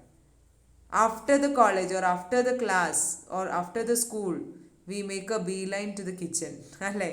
വീട്ടിൽ ചെല്ലണ വഴി ബാഗൊക്കെ എവിടെയെങ്കിലും എറിഞ്ഞ് നേരെ അടുക്കളയിട്ടാണ് അമ്മയുടെ അടുത്ത്, അമ്മ എന്താ കഴിക്കാനുള്ളത് നേരെ. അപ്പോൾ പറയും പോയി കൈയും കാലമൊക്കെ കഴുകി ഡ്രസ്സൊക്കെ ചേഞ്ച് ചെയ്ത് വരൂ എന്ന് പറയൂ അല്ലേ. So make a bee line എന്ന് പറയുന്നത് to move quickly and directly towards something. Okay, then F question, to keep the wool from the door എന്ന് പറഞ്ഞാൽ അതിൻ്റെ അർത്ഥം എന്താണെന്ന് വെച്ചിട്ടുണ്ടെങ്കിൽ to have or earn enough money to afford things that is needed to live. ജീവിക്കാനുള്ളത് സമ്പാദിക്കുക. That means പട്ടിണിയും പരിവട്ടവും ഇല്ലാതിരിക്കുക, ആവശ്യത്തിന് ജീവിക്കാനുള്ളത് സമ്പാദിക്കുക എന്നുള്ളതാണ് അവിടെ അർത്ഥം കേട്ടോ. ഒരു എക്സാമ്പിളാണ് they make just enough to keep the wool from the door എന്ന് പറഞ്ഞാൽ എന്താ, പട്ടിണി ഇല്ലാതിരിക്കാൻ വേണ്ടിയിട്ട് അന്നത്തേക്ക് വേണ്ടിയുള്ളത് അവർ സമ്പാദിക്കുന്നു, ആ ഒരു അർത്ഥമാണ് കേട്ടോ. ഓക്കെ, സോ അതാണ് നമ്മളുടെ ഏതാണ് 16th question. Okay, so idioms important ആണ്, നിങ്ങൾ എന്തെങ്കിലും ട്രിക്കൊക്കെ വെച്ച് ഓർത്തിരിക്കുക കേട്ടോ. ഓക്കെ, അടുത്ത 17th ക്വസ്റ്റ്യൻ ആണ് frame questions for the following sentences. Okay, so അതിൽ A question, all the rooms are weak. ഇതൊക്കെ നമ്മൾ സ്കൂളിൽ ചെയ്തിട്ടുള്ളതാണ് അല്ലേ. ഓർക്കുക, ഫ്രെയിം ക്വസ്റ്റ്യൻസ് എന്ന് പറയുന്നതും ക്വസ്റ്റ്യൻ ടാഗ് എന്ന് പറയുന്നതും രണ്ടാണ് കേട്ടോ. ഫ്രെയിം ക്വസ്റ്റ്യൻ എന്ന് പറഞ്ഞാൽ എന്താ, ഒരു സെൻറ്റൻസ് നമുക്ക് തരും, ആ സെൻറ്റൻസിനെ ഒരു ചോദ്യം ഉണ്ടാക്കുക. പണ്ടൊക്കെ നമ്മൾ സ്കൂളിലൊക്കെ പഠിക്കുമ്പോൾ ഇങ്ങനെ കളിക്കാറില്ലേ, നമ്മളോട് എന്തെങ്കിലും സെൻറ്റൻസ് പറയും, എന്നിട്ട് അതിനൊരു ചോദ്യം പറയാൻ പറയും, മനസ്സിലായില്ലേ, അത് തന്നെയുള്ളൂ. പക്ഷെ ക്വസ്റ്റ്യൻ ടാഗ് വേറെയാണ്, അത് സ്റ്റേറ്റ്മെൻറ്റിൻ്റെ അവസാനം വരുന്ന ഒരു ചോദ്യമാണ്, അത് ക്വസ്റ്റ്യൻ ടാഗ്. അത് ക്വസ്റ്റ്യൻ ടാഗ് എന്ന് തന്നെ നിങ്ങളോട് അതിൻ്റെ ചോദ്യം ചോദിക്കത്തുള്ളൂ. ഫ്രെയിം ക്വസ്റ്റ്യൻ എന്ന് പറഞ്ഞാൽ ഈ സെൻറ്റൻസിന് ഒരു ചോദ്യം ഉണ്ടാക്കുക എന്നുള്ളതാണ് കേട്ടോ. Okay, so all the rooms R vacant. ഇവിടെ എന്താ, എല്ലാ മുറിയും വേക്കൻ്റ് ആണെന്നാണ് പറഞ്ഞിരിക്കുന്നത്. അപ്പോൾ അതിൻ്റെ അർത്ഥം എന്താ, എത്ര മുറി വേക്കൻ്റ് ഉണ്ടെന്ന് ചോദിച്ചു കാണും. അന്നേരം അല്ലേ നമ്മൾ പറയാം എല്ലാ മുറിയും വേക്കൻ്റ് ആണ്. സോ നമുക്ക് അവിടെ എങ്ങനെ ക്വസ്റ്റ്യൻ ഉണ്ടാക്കാം. How many rooms R vacant എന്ന് പറഞ്ഞാലും ക്വസ്റ്റ്യൻ ശരിയാണ്. Are all the rooms vacant എന്ന് ചോദിച്ചാലും നമ്മളുടെ ചോദ്യം ശരിയാണ്. All the rooms R vacant. Okay, അവിടുത്തെ ആ ഒരു ആറിനെ ചോദ്യത്തിൻ്റെ ആ സെൻറ്റൻസിൻ്റെ മുന്നിലേക്ക് കൊണ്ടുവന്ന അതും ഒരു ചോദ്യമാകും. ഓൾ ദ റൂംസ് ആർ വേക്കൻറ്റിലെ ആറിനെ എടുത്ത് ഓളിന് മുന്നേ കൊണ്ടുവച്ച് നോക്കിയേ, എങ്ങനെ വരും? Are all the rooms vacant, അതും ഒരു ക്വസ്റ്റ്യൻ ആണ്. ഓക്കെ, സോ അപ്പോൾ അങ്ങനെ നമുക്ക് ക്വസ്റ്റ്യൻസ് ഉണ്ടാക്കാം. He is A good boy, ഈ സെൻറ്റൻസിനെ നമുക്ക് എങ്ങനെ ക്വസ്റ്റ്യൻ ആക്കാം? ആ ഈസിനെ എടുത്ത് ആദ്യം കൊണ്ടുവച്ച് നോക്കിയേ. Is he a good boy, ചോദ്യമായില്ലേ അല്ലേ? ഓക്കെ, യു ആർ ഹംഗ്രി, ഒരു സെൻറ്റൻസ്. ഈ സെൻറ്റൻസിനെ ചോദ്യമാക്കാൻ ആറിനെ എടുത്ത് മുന്നിൽ കൊണ്ടുവന്നാൽ പോരെ? Are you hungry? Okay, she is my sister. Okay, അതിൽ ആ ഈസിനെ എടുത്ത് ആദ്യം കൊണ്ട് നോക്കി. ഈസ് ഷീ, മൈ എന്നുള്ളത് യുവർ. ഓക്കെ, ആക്കാം യുവർ സിസ്റ്റർ. കണ്ടോ? സോ അങ്ങനെ വളരെ എളുപ്പത്തിൽ നമുക്ക് ചോദ്യങ്ങൾ ഉണ്ടാക്കാം കേട്ടോ. ഓക്കെ, ഇനി ദേ ഹാവിൻറ്റ്, ബി ക്വസ്റ്റ്യൻ ആണ്. They haven't gone to the cricket match. എങ്ങനെ നമ്മൾക്ക് ക്വസ്റ്റ്യൻ ഉണ്ടാക്കാം? ആ ഹാവിന് ആദ്യത്തേക്ക് കൊണ്ടുപോവുക. അപ്പം have they gone to the cricket match or haven't they gone to the cricket match, രണ്ടും കറക്റ്റ് ആണ് കേട്ടോ. ഓക്കെ, ഹാവിൻറ്റ് എന്ന് അതുപോലെ തന്നെ ഉപയോഗിച്ചാലും ശരിയാ, ഇനി ഹാവ് ദേ എന്ന് ചോദിച്ചാലും ശരിയാണ് കേട്ടോ. Okay, so have they gone to the cricket match. She works in the corporation office. ഇവിടെ എന്താ പറയുന്നത്? ഒരു സ്ഥലത്തെ പറ്റി, അവൾ വർക്ക് ചെയ്യുന്നത് ഇന്നോടത്താണെന്നാണ് പറയുന്നത്. അപ്പോൾ അത് നമുക്ക് എങ്ങനെ? വേർ ഡസ് ഷീ വർക്ക്, അവൾ എവിടെയാണ് വർക്ക് ചെയ്യുന്നേ? എന്തുകൊണ്ട് ഇവിടെ ഡസ് വന്നത്? കാരണം ഷീൻ്റെ മുന്നിൽ ഡു ആണോ ഡസ് ആണോ ചേർക്കണ്ടേ? ഡസ് ആണ് ചേർക്കണ്ടേ അല്ലേ? സോ അതുകൊണ്ടാണ് വേർ ഡസ് ഷീ വർക്ക് എന്ന് നമ്മൾ ഉപയോഗിച്ചത്. The owner will get the house painted. ഇവിടെ വില്ലിനെ ആദ്യം കൊണ്ടുപോയി നമുക്ക് അങ്ങനെ ചോദ്യം ചോദിക്കാം. Will the owner get the house painted, അതും കറക്റ്റാണ്. അല്ലെങ്കിൽ what will the owner do, owner എന്താ ചെയ്യുക എന്ന് ചോദിച്ചാലും മതി. So the owner will get the house painted, രണ്ടും കറക്റ്റാണ്. ഓക്കെ, ഇനി the train arrived on time. Okay, so ഒന്നില്ലെങ്കിൽ നമുക്ക് did the train arrive on time എന്ന് പറയാം, അല്ലെങ്കിൽ when did the train arrive, എപ്പോഴാണ് ട്രെയിൻ അറൈവ് ചെയ്തത്, എപ്പോഴാണ്. എപ്പോഴും സമയത്ത് സൂചിപ്പിച്ച് പറയുന്ന ഒരു ക്വസ്റ്റ്യനിങ് വേർഡാണ് വെൻ അല്ലേ? When did it happen. Questions നിങ്ങൾ വാട്ട് ഈസ് വാട്ട് എന്ന് പറഞ്ഞ ഒരു വീഡിയോ ഞാൻ അപ്ലോഡ് ചെയ്തിട്ടുണ്ട്. അപ്പോൾ എപ്പോഴും ഈ വെൻ എന്ന വാക്ക് സമയത്തെ ഉദ്ദേശിച്ച് ചോദിക്കുന്ന വെൻ. വാട്ട് എന്നുള്ളത് എന്താണ്? എന്താണ് എന്നുള്ള അർത്ഥത്തിലാണ് നമ്മൾ ചോദിക്കുന്നത്. വെയർ എന്നുള്ളത് എവിടെ, സ്ഥലത്തെ ഉദ്ദേശിച്ച് ചോദിക്കുന്നു. ഹൗ മെനി എന്നുള്ളത് നമ്പറിനെ ഉദ്ദേശിച്ച് ചോദിക്കുന്നു. ഓക്കെ, വിച്ച് എന്ന് പറയുമ്പോൾ അതേതെങ്കിലും വസ്തു ഒക്കെ കാണിച്ചിട്ട് അതിലേത് എന്നുള്ള അർത്ഥത്തിലാണ് വിച്ച് ഉപയോഗിക്കുന്നത്. ഓക്കെ, സോ അപ്പോൾ അങ്ങനെ ക്വസ്റ്റ്യനിങ് വേർഡ്സ് എവിടെ ഉപയോഗിക്കുന്നു എന്നുള്ളൊരു ഐഡിയ നിങ്ങൾക്ക് ഉണ്ടെങ്കിലും നിങ്ങൾക്ക് ഈസി ആയിട്ട് ഈ ക്വസ്റ്റ്യൻസ് ചെയ്യാനായിട്ട് സാധിക്കും. ഓക്കെ, ദെൻ ഇനി 18th ക്വസ്റ്റ്യൻ ആണ്. Supply a question tag. Okay, first question വളരെ എളുപ്പമാണ്. He did not come. Question ടാഗിനെ കുറിച്ച് ഞാനൊരു വീഡിയോ ചെയ്തിട്ടുണ്ട്. നിങ്ങൾ ഇപ്പോൾ പറയുമ്പോൾ ഇത് ക്ലിയർ അല്ലെങ്കിൽ നിങ്ങൾ ആ വീഡിയോ ഒന്ന് കാണുക, അപ്പോൾ നിങ്ങൾക്ക് കൂടുതൽ ക്ലാരിറ്റി കിട്ടും. Okay, supply a question tag. He did not come. Did he, എങ്ങനെയാണ് ഇവിടെ ഹീ ഡിഡ് നോട്ട് കം എന്നുള്ളതാണ് നമ്മളുടെ സ്റ്റേറ്റ്മെൻറ്റ്. അത് മാത്രമേ നമുക്ക് ചോദ്യത്തിൽ തന്നിട്ടുള്ളൂ. ഈ ഡിഡ് ഹീ എന്നുള്ളതാണ് നമുക്ക് കണ്ടുപിടിക്കേണ്ടത്. ഇത് നിങ്ങളിവിടെ ക്വസ്റ്റ്യൻ നോക്കി, സപ്ലൈ ആ ക്വസ്റ്റ്യൻ ടാഗ് എന്നാണ് 18th ക്വസ്റ്റ്യൻ തന്നിരിക്കുന്നത്.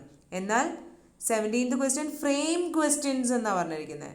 അപ്പോൾ അത് രണ്ട് രീതിയിലാണ് കേട്ടോ ചോദിക്കുന്നത്. സോ ക്വസ്റ്റ്യൻ ടാഗും ഫ്രെയിം ക്വസ്റ്റ്യൻ എന്ന് പറയുന്നതും മാറിപ്പോകരുത് നിങ്ങൾക്ക്. ഓക്കെ, ചിലപ്പോൾ കുട്ടികൾക്ക് അങ്ങനെ മാറിപ്പോകുന്ന കാണുന്നുണ്ട്, അതുകൊണ്ടാണ് ഞാനിപ്പോൾ അത് എടുത്ത് പറഞ്ഞത്. Okay, then so he did not come. നിങ്ങൾ നോക്കിയേ, നോ അല്ലെങ്കിൽ നോട്ട് വരുമ്പോഴാണ് നമ്മളുടെ സ്റ്റേറ്റ്മെൻറ്റ് എന്താവുന്നത് നെഗറ്റീവ് ആകുന്നത് അല്ലേ? ക്വസ്റ്റ്യൻ ടാഗിനൊരു പ്രത്യേകതയുണ്ട്. നമ്മളുടെ സ്റ്റേറ്റ്മെൻറ്റ് വരുന്ന ഒരു ഭാഗവും ക്വസ്റ്റ്യൻ വരുന്ന ഒരു ഭാഗവും, അങ്ങനെ രണ്ട് ഭാഗം. ഒരു കോമ നിങ്ങൾ കണ്ടോ? കം കഴിഞ്ഞിട്ടൊരു കോമ ഉണ്ടോ? സോ ആ കോമയ്ക്ക് മുന്നേയും കോമ കഴിഞ്ഞും കിടക്കുന്ന രണ്ട് ഭാഗങ്ങളായിട്ട് നമുക്ക് ഈ ക്വസ്റ്റ്യൻ ടാഗ് വരുന്ന സെൻറ്റൻസുകളെ തിരിക്കാം. ഓക്കെ, അപ്പോൾ ആ സ്റ്റേറ്റ്മെൻറ്റ് പോസിറ്റീവ് ആണെങ്കിൽ നമ്മളുടെ ടാഗ് എന്താവണം? നെഗറ്റീവ് ആകണം. സ്റ്റേറ്റ്മെൻറ്റ് നെഗറ്റീവ് ആണെങ്കിലോ ടാഗ് എന്താവണം? പോസിറ്റീവ് ആകണം. സോ നെഗറ്റീവും പോസിറ്റീവും എന്ന് പറയുന്നത് നോ അല്ലെങ്കിൽ നോട്ട് സെൻറ്റൻസിൽ വരുമ്പോൾ സെൻറ്റൻസ് നെഗറ്റീവ് ആവും. ഓക്കെ, നോ അല്ലെങ്കിൽ നോട്ട് ഇല്ലെങ്കിൽ സെൻറ്റൻസ് പോസിറ്റീവ് ആകും. ഓക്കെ, സോ അപ്പോൾ ഹീ ഡിഡ് നോട്ട് കം എന്ന് പറയുമ്പോൾ എന്താ? നെഗറ്റീവ് ആണ് അല്ലേ? സോ അതിൻ്റെ ടാഗ് എന്താവണം? പോസിറ്റീവ് ആവണം. ഇനി ടാഗ് ഉണ്ടാക്കുമ്പോൾ നമ്മളുടെ സ്റ്റേറ്റ്മെൻറ്റിൽ എന്തെങ്കിലും ഒരു ഹെൽപ്പിംഗ് വെർബ് ഉണ്ടെങ്കിൽ ആ ഹെൽപ്പിംഗ് വെർബിനെ എടുത്ത് എന്താണ്? ടാഗ് ഉണ്ടാക്കിയാൽ മതി. So he did not come, did he. Helping verb എടുക്കുക, നോ വല്ലതും ചേർക്കണമെങ്കിൽ ചേർക്കുക, അത് കഴിഞ്ഞിട്ട് ആ സബ്ജക്റ്റിനെ എടുത്ത് അങ്ങോട്ടേക്ക് എഴുതുക. So he did not come, did he. Clarity കിട്ടിയില്ലെങ്കിൽ വീഡിയോ കാണുക, നിങ്ങൾക്ക് എളുപ്പത്തിൽ മനസ്സിലാക്കാൻ പറ്റും. ഓക്കെ, ഇനി B question, don't forget it. Usually നമ്മൾ ഇതുപോലത്തെ കമാൻഡുകളൊക്കെ പറയുമ്പോൾ ഡോണ്ട് ഫൊർഗെറ്റ് ഇറ്റ് എന്ന് പറയുന്നത് എന്താ? ഒരു ഓർഡർ അല്ലെങ്കിൽ ഒരു കമാൻഡൊക്കെയാണ് അല്ലേ? മറക്കരുത്, ടീച്ചർ ഒരു ഓർഡർ കൊടുക്കുകയാണ്, ഒരു കമാൻഡ് കൊടുക്കുകയാണ്, മറന്നു പോകരുത്. അങ്ങനത്തെ കമാൻഡൊക്കെ പറയുമ്പോൾ വിൽ യു അല്ലെങ്കിൽ വോണ്ട് യു ആണ് നമ്മൾ. വോണ്ട്, WONT, വില്ലിൻ്റെ ഓപ്പോസിറ്റ്. വിൽ നോട്ടിനെ നമ്മൾ വോണ്ട് എന്ന് എഴുതും, WONT. ഓക്കെ, വോണ്ട് എന്ന് എഴുതും. സോ വിൽ യു അല്ലെങ്കിൽ വോണ്ട് യു ആണ് സാധാരണഗതിയിൽ ഈ കമാൻഡുകൾക്ക് ടാഗായിട്ട് നമ്മൾ യൂസ് ചെയ്യുന്നത്. So don't forget it. So നോക്കിയേ, ഡോണ്ട് എന്ന് പറയുമ്പോൾ അത് നെഗറ്റീവ് ആണല്ലേ? അപ്പോൾ വിൽ യു ആണോ വോണ്ട് യു ആണോ വേണ്ടത്? വോണ്ട് യു എന്ന് പറയുമ്പോൾ പിന്നെയും നെഗറ്റീവ് ആവും. സ്റ്റേറ്റ്മെൻറ്റ് നെഗറ്റീവ് ആണെങ്കിൽ ടാഗ് എന്തായാൽ മതി? പോസിറ്റീവ് ആയാൽ മതി അല്ലേ? സോ ഇപ്പോൾ ശ്രദ്ധിച്ചോളുക, ഈ ഡോണ്ട് ഫൊർഗെറ്റ് ഇറ്റ് എന്ന് പറയുമ്പോൾ നിങ്ങൾക്ക് അവിടെ ഹെൽപ്പിംഗ് വെർബ് ഒന്നും കിട്ടില്ല. അപ്പോൾ അല്ലെങ്കിൽ നിങ്ങൾ ഡു, ഡസ്, ഡിഡ് ഒക്കെ വല്ലതും ഓർക്കും, അല്ലെങ്കിൽ ആ ഡു അവിടെ കിടക്കുന്നത് വെച്ച് ചെയ്യാൻ നോക്കും. പക്ഷെ അങ്ങനെയല്ല കേട്ടോ. കമാൻഡുകളോ ഓർഡേഴ്സോ അങ്ങനെയുള്ളതിന് ടാഗ് ഉണ്ടാക്കുമ്പോൾ വിൽ യു പോസിറ്റീവ് ആണെങ്കിൽ വോണ്ട് യു യൂസ് ചെയ്യുക, നെഗറ്റീവ് ആണെങ്കിൽ ടാഗ് എന്ത് യൂസ് ചെയ്യുക? വിൽ യു യൂസ് ചെയ്യുക. മനസ്സിലായോ? പോസിറ്റീവ് സ്റ്റേറ്റ്മെൻ്റ് ആയിട്ടാണ് ഒരു ഓർഡർ വരുന്നതെങ്കിൽ, ഓർഡർ അല്ലെങ്കിൽ കമാൻഡ് വരുന്നതെങ്കിൽ വോണ്ട് യു, നെഗറ്റീവ് ആയിട്ടുള്ള വോണ്ട് യു യൂസ് ചെയ്യുക. ഇനി നെഗറ്റീവ് സ്റ്റേറ്റ്മെൻ്റ് ആയിട്ടുള്ള ഒരു കമാൻഡാണ് നമുക്ക് വരുന്നതെങ്കിൽ എന്താണ്? പോസിറ്റീവ് ആയിട്ടുള്ള വിൽ യു അവിടെ ടാഗായിട്ട് യൂസ് ചെയ്യുക. So don't forget it, will you. Okay, no one was able to get a prize. ഇവിടെ നോക്കാം, വെയർ ദേ എന്നാണ് കൊടുത്തിരിക്കുന്നത്. സാധാരണഗതിയിൽ no one, someone, everyone, everybody അതെല്ലാം ഇംഗ്ലീഷിൽ നമ്മൾ സിംഗുലറായിട്ടാണ് കൺസിഡർ ചെയ്യുന്നത്, ഏകവചനമായിട്ടാണ് നമ്മൾ കൺസിഡർ ചെയ്യുന്നത്. അതുകൊണ്ടാണ് no one was, everybody is, everyone is, nobody is എന്നൊക്കെയാണ് നമ്മൾ പറയുക. ഓക്കെ, സോ എവ്രി വൺ എന്ന് പറയുമ്പോൾ എല്ലാവരും ഉണ്ടല്ലോ, അപ്പോൾ വെയർ അല്ലെങ്കിൽ ആർ എന്ന് പറയണമെന്ന് നമ്മൾ ഓർക്കും. പക്ഷെ അല്ല, ഇംഗ്ലീഷിൽ everyone, no one, someone അതെല്ലാം നമ്മളുടെ ഇൻഡെഫിനിറ്റ് പ്രനൗണുകൾ, മുന്നത്തെ വീഡിയോയിൽ നമ്മൾ പറഞ്ഞ ഇൻഡെഫിനിറ്റ് പ്രനൗണുകളെ നമ്മൾ സിംഗുലറായിട്ടാണ് കൺസിഡർ ചെയ്യുന്നത്. അപ്പോൾ അതുകൊണ്ടാണ് ഇവിടെ നോ വൺ വാസ് എന്ന് കൊടുത്തിരിക്കുന്നത്. ഓക്കെ, പക്ഷേ ടാഗ് വന്നപ്പോൾ നോക്കിയേ, വാസ് അവിടെ വേറായി മാറി. അങ്ങനെയാണ് ക്വസ്റ്റ്യൻ ടാഗിൽ ഇൻഡെഫിനിറ്റ് ഇതുപോലെ no one, everyone, someone എന്നുള്ള പദങ്ങളാണ് വരുന്നതെങ്കിൽ നെഗറ്റീവായിട്ടുള്ള, ഇപ്പം നോ വൺ എന്ന് പറയുമ്പം നോ വന്നു, സോ നെഗറ്റീവായി അല്ലേ? നെഗറ്റീവായിട്ടുള്ളതാണെങ്കിൽ പോസിറ്റീവായിട്ട് വേർ ദേ എന്ന് യൂസ് ചെയ്യാം. ഓക്കെ, ഇനി പോസിറ്റീവായിട്ടുള്ള everyone was able to get a prize, weren't they. മനസ്സിലായോ? പോസിറ്റീവായിട്ടുള്ള സ്റ്റേറ്റ്മെൻറ്റാണ് വരുന്നതെങ്കിൽ നെഗറ്റീവായിട്ടുള്ള വേറിൻറ്റ് എന്ന ടാഗിൽ യൂസ് ചെയ്യുക. നെഗറ്റീവായിട്ടുള്ള സ്റ്റേറ്റ്മെൻറ്റാണ് no one, someone, everyone എന്നുള്ളതിൻ്റെ ഒക്കെ കൂടെ വരുന്നതെങ്കിൽ വേർ ദേ എന്ന് യൂസ് ചെയ്യുക. ദേ എന്നാണ് കേട്ടോ സബ്ജക്റ്റ് വരുന്നത്. വേർ നോ വൺ എന്നൊന്നും എഴുതിയേക്കരുത്, തെറ്റാണ്. മനസ്സിലായോ? Okay. No one was able to get a prize, were they. Everyone എന്നാ വരുന്നെങ്കിലോ, everyone was able to get a prize എങ്ങനെ എഴുതും? വേറിൻറ്റ് ദേ. എന്തുകൊണ്ട്? എവ്രി വൺ എന്ന് പറയുമ്പോൾ അത് പോസിറ്റീവാണ്. Everyone was able to get a prize എന്ന് പറയുമ്പോൾ പോസിറ്റീവ് സെൻറ്റൻസ് ആണ്. So weren't they.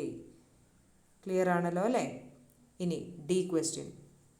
U will get back soon won't you? കണ്ടോ? You will get back soon, നീ വേഗം എത്തുമല്ലോ അല്ലേ എന്നാണ് ചോദിക്കുന്നത്. നീ വേഗം എത്തും, ഒരു കമാൻഡ് ഓർഡർ അങ്ങനെയൊക്കെ ആയിട്ട് നമുക്ക് പറയാം അതിനെ. അല്ലെങ്കിൽ യു വിൽ എന്ന് പറയുമ്പോൾ യു അപ്പസ്ട്രോഫി ഡബിൾ എൽ എന്ന് പറയുമ്പോൾ അതെന്താണ്? അത് എന്താണ്? യു വില്ലിനെ കോൺട്രാക്ട് ചെയ്ത് ചുരുക്കി എഴുതിയിരിക്കുന്നതാണ്. ഓക്കെ, കോൺട്രാക്റ്റഡ് ഫോംസ് നമ്മൾ മുന്നത്തെ വീഡിയോയിൽ പറഞ്ഞതാണ് അല്ലേ? സോ അപ്പോൾ യു വില്ലിനെയാണ്. So you will. ഇനി വില്ലിൻ്റെ കൂടെ നോട്ട് ചേർത്താൽ ഒബ്വിയസ്ലി അത് എന്താ വരിക? വില്ലും നോട്ടും കൂടിയും ചേർത്ത് എങ്ങനെ എഴുതുക? വോണ്ട് എന്നാണ് എഴുതേണ്ടത് കേട്ടോ. WON'. So you will get back soon won't you. Okay.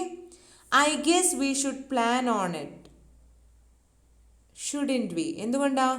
ഈ can, could, may, might, have, has, is, am, are അതെല്ലാം നമ്മൾ ഹെൽപ്പിംഗ് വെർബ്സ് ആയിട്ട് യൂസ് ചെയ്യും. സോ പിന്നെ ഷുഡ് എന്നുള്ളതാണ് ഇവിടെ വന്നിരിക്കുന്ന ഹെൽപ്പിംഗ് വെർബ്.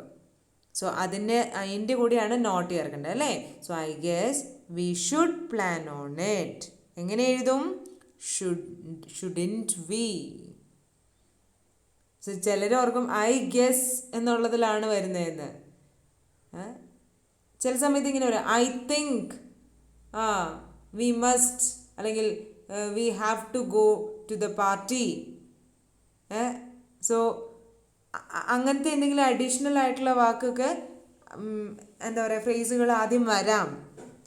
പക്ഷേ നമ്മൾ അപ്രോപ്രിയേറ്റ് ആയിട്ട് എന്താണ് ടാഗ് ഉണ്ടാക്കണം. അത് നമ്മൾ ശ്രദ്ധിച്ച് ക്വസ്റ്റ്യൻ വായിച്ച് വേണം ടാഗ് ഉണ്ടാക്കാൻ. Okay. So I guess we should plan on it. എങ്ങനെ എഴുതും? Shouldn't we. Okay. Shouldn't I എന്ന് ചിലപ്പോൾ ചിലർ കൊടുക്കാൻ നോക്കും. കാരണം ഐ വെച്ചല്ലേ സെൻറ്റൻസ് സ്റ്റാർട്ട് ചെയ്തിരിക്കുന്നത്. പക്ഷേ ഞാൻ വിചാരിക്കുന്നു നമുക്ക് പ്ലാൻ ചെയ്യണമെന്ന്. സോ ഷുഡിൻറ്റ് വി എന്നല്ലേ വരുള്ളൂ. ഞാൻ മാത്രം പ്ലാൻ ചെയ്താൽ മതിയോ? ഷുഡിൻറ്റ് ഐ എന്നാണോ അവിടെ വരണ്ടേ? എനിക്ക് തോന്നുന്നു, ഐ ഗെസ്, ഞാൻ ഗെസ് ചെയ്യുന്നു എന്നുള്ളതല്ലേ പറയുന്നത്. That we should plan on it. So അവിടെ വി എന്നുള്ളതാണ് അവിടുത്തെ മെയിൻ സബ്ജക്റ്റ് ആയിട്ട് വരുന്നത്. So shouldn't we. Okay. Then ഇനി 19th question. Choose the correct one from the bracket.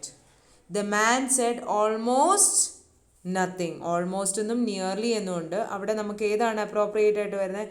Almost nothing എന്നാണ് കേട്ടോ. The phone has gone. Dead ആണോ deadly ആണോ? ഡെഡ് ആണ്. ഡെഡ്ലി എന്ന് പറയുന്ന ഒരു എന്താ പറയുക അഡ്ജക്റ്റീവായിട്ട് നമ്മൾ യൂസ് ചെയ്യുന്നതാണ്. ഡെഡ്ലി പിക്ചർ അല്ലെങ്കിൽ ഡെഡ്ലി വോട്ട് സംതിങ് പോയിസൺ എന്നൊക്കെ നമ്മൾ പറയും അല്ലേ? So I think the phone has got dead. That means phone ചത്തുപോയി നമ്മൾ പറയുന്നത്. ദാറ്റ് മീൻസ് ഫോൺ ഇപ്പോൾ വർക്ക് ചെയ്യുന്നില്ല എന്നുള്ള അർത്ഥത്തിൽ. Okay. Then Suma is my elder by 2 years എന്നാണ് കറക്റ്റ് കേട്ടോ.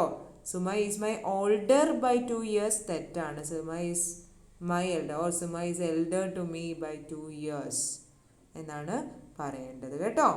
Okay. The news is only too true. അവിടെ വെരിയും വന്നിട്ടുണ്ട്, ടൂവും വന്നിട്ടുണ്ട്. അവിടെ ഏതാണ് വരേണ്ടത്? Only too true. That means it's very true. Okay. Then it was very late when he got back. Lately എന്ന് വരുമോ? ഇല്ല. So it was very late, ഞാൻ വന്നപ്പോഴത്തേക്കും വൈകിപ്പോയി എന്ന അർത്ഥമാണ്. It was very late when he got back. Okay. So അപ്പോൾ ഇതാണ് നമ്മൾ 2018 ജാനുവരിയിലെ ക്വസ്റ്റ്യൻ പേപ്പറിൽ ഗ്രാമർ പാർട്ടിൽ വരുന്ന എ പാർട്ടും ബി പാർട്ടും ക്വസ്റ്റ്യൻസ് ആണ് നമ്മൾ ഡിസ്കസ് ചെയ്തത്. ഇതിൻ്റെ മുന്നേ 2 വീഡിയോസും കൂടി ഉണ്ട്. എ പാർട്ട് ഞാൻ 2 വീഡിയോ ആയിട്ടാണ് ചെയ്തത്. ഇത് ബി പാർട്ട് ഫുള്ള് ഈ വീഡിയോയിൽ കവർ ചെയ്തിട്ടുണ്ട്.